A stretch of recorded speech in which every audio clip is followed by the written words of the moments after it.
Is Jill Biden, I'm sorry, that's Dr. Jill Biden. Thank you. Gosh, I'm going to have you correct me every time I screw that up and I show such disrespect to the First Lady. Yes. All right, you want to... Civility bell. I'm fine with that as well. Is Dr. Jill Biden actually going to be the one that ultimately sinks this campaign for Joe? And I don't mean that just because she apparently is, just all in, steadfast and moving forward with Joe as the nominee. But is she also doing this to the detriment of Joe Biden's candidacy as his wife? Forget the role as First Lady. We're now talking about Jill Biden as the wife of Joe Biden. And this is something that was brought up to me yesterday by a colleague. And I hadn't really thought about it, but it makes perfect sense. This was someone in the office who's not overly political at all, not someone who I really knew their politics, but they stormed into my office yesterday. And I'm like, oh, crap. What happened? Wasn't somebody in programming. So you're talking about, sales, administrative, they storm in. And I'm like, uh-oh. And they said to me, I am so offended by Jill Biden. And I'm like, whoa, okay, all right. I'm like, all right, shut the door, let it off, blow off some steam. And once again, this is not somebody who I thought was really overly political either way here in the office. And I'm like, what do you mean? And she said to me, as a wife, I find her actions beyond offensive. And I'm like, tell me more. She says, well, we've all been there, whether it's with an aging parent. We're talking about a middle-aged white female here who comes in, storming to me yesterday in the office, going off on Jill Biden. And she goes, whether it's an aging parent or certainly an aging spouse, how do you, she says to me, allow your husband to continue to be embarrassed like this on the world stage? And I thought that's an excellent point. Now, we've said as much here that Jill Biden is allowing herself to, be embarrassed and allowing her husband, who she supposedly loves more than anything, to be embarrassed. But I never thought of it having this kind of an effect on potentially female voters.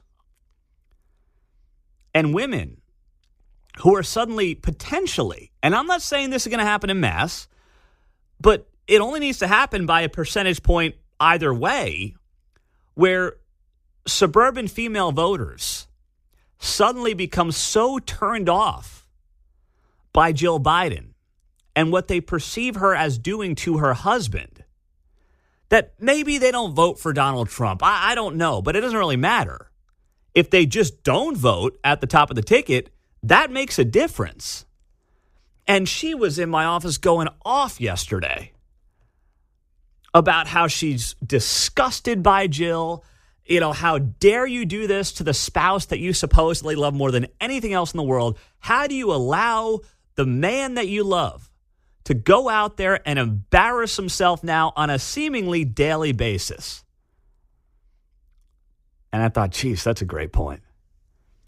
And if women start to turn on Joe, he's finished, John. He will not recover based on the gender gap that exists in this country. So, trying to reconcile this thought here, but I don't know. Maybe it's an ego thing. Like Yoko Ono got blamed for breaking up the Beatles. So if Jill steps forward proactively, immediately, and puts a kibosh to it before anybody else has input, then what does she look like? But to the person who you're speaking to's point, that's the one exception, wouldn't it be? Yes. And here's the thing. Yesterday, this is just a great example. Yesterday, Joe Biden had 0 events. Guy didn't have anything on the schedule yesterday. Jill Biden had 3 events in 3 different states. That right there. Jill Biden yesterday arrived in North Carolina, Wilmington, North Carolina, delivered remarks in North Carolina. Then she went down to Tampa mid-afternoon, delivered some remarks down in Tampa, and then ended the day down in Columbus, Georgia, delivering remarks down there. So she went Wilmington, North Carolina, Tampa, Florida, Columbus, Georgia from about 11:30 yesterday morning to 6:15 at night, while the actual president of the United States did not have anything on his schedule yesterday. Is it possible that she's now running the show and she kind of likes it? Cover of Vogue, Air Force One, the power, the fame does weird things to people. And none of us, myself included, will ever really understand it. There's only a handful of people on the planet who will ever have that kind of power. And what it does to you, most of us will never know. But it does something to you. That's human nature if you're not grounded. And I can't help but think that's what's happening to Jill Biden right now. But is there a backlash here, a political backlash? Because if women now perceive Joe Biden as basically an abusive spouse who is putting a husband through hell and embarrassing the man on the global stage for her own power, man, then this thing is going to sink even faster than we realized. Because, if you look at the polling, Joe Biden is leading amongst women, but it's not by as much as he was back in 2020, and Donald Trump is in a double-digit lead with men in the polls. So you've got Joe Biden relying and desperately needing women, specifically suburban women, to have any chance to win here in 2024, because Donald Trump's up double digits with men. That's not changing. So now the question becomes, what does this mean for the female voter? 913-408-7957. And if you are a female voter on the text line or on the studio line, I do want to hear from you, because I've been thinking about this conversation with one of my colleagues all day since she came into my office yesterday and brought this up. And I thought, gosh, it's a point that I obviously had noted Joe Biden's actions, but I hadn't thought about how this could backfire on the Bidens politically coming up in November. Paul's in Kansas City first up. Hey, Paul, good morning. Hey, Pete, how you doing? Yeah, I was just watching CNN, and my Congressman Emanuel Cleaver just told the CNN rep that Joe Biden is the same person that he campaigned with John Kerry in Iowa 3 years ago. He lied. How can you sit on there, my congressman, sit on national TV and say Joe Biden, just watch the video, is the same person that he was 3 years ago, 2020, in Iowa? Unbelievable. Talk about a cult following.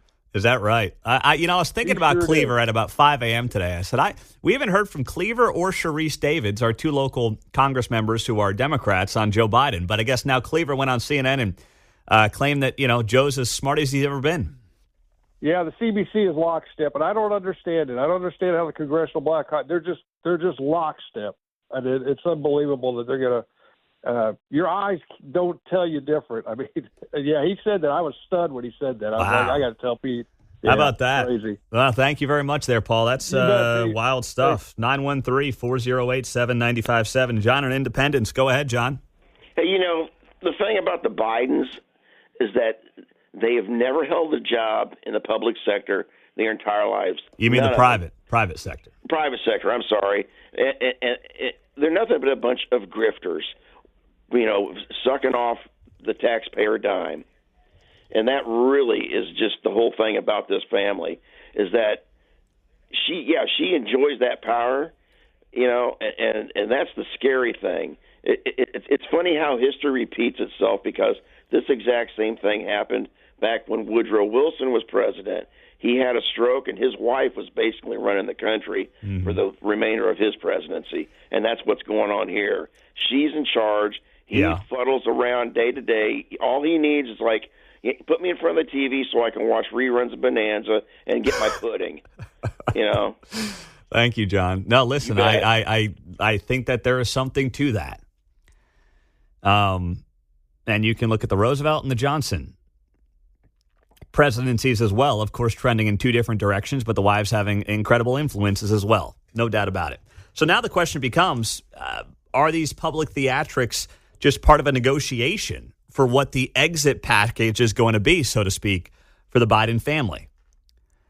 Is it really just a question of price, metaphorically, if not literally?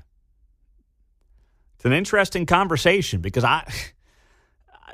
this week is the week that if they're going to get rid of him, it's going to happen, because with each passing day that Joe survives, it becomes less likely that he's going anywhere. Because at some point, Democrats and the media are going to throw their hands up and say, you know what, fine, we tried to get him out. We can't do it. So each day he survives, even if it takes Jill to do the heavy lifting, is a good day for him. But does it then hurt him with female voters in November who are viewing this as spousal abuse, essentially?